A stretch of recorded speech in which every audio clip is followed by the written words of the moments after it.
ഇപ്പോൾ സിദ്ദിഖിനെ കുറിച്ചിട്ടാണെങ്കിലും മുകേഷ് ചേട്ടനെ കുറിച്ചിട്ടാണെങ്കിലും ഇവർക്കെതിരെ ഇപ്പം ജയസൂര്യ ഇവർക്കൊക്കെ എതിരെ തെളിവ് കൊണ്ടുവരട്ടെ. അവരതിൽ എന്താണ് പ്രതിയാണെങ്കിൽ അവർക്കെതിരെ എന്താണ് നിഷ്പക്ഷമായ ഒരു കേസ് എടുക്കട്ടെ.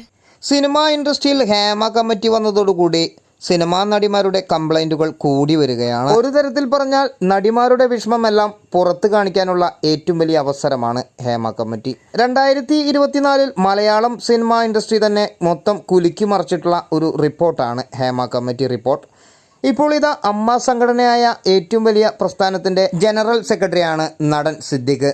സിദ്ദിഖിനെതിരെയും നടി പുറപ്പെടുവിച്ച പരാതിയെ തുടർന്നാണ് നടൻ സിദ്ദിഖ് രാജിവെച്ചത്.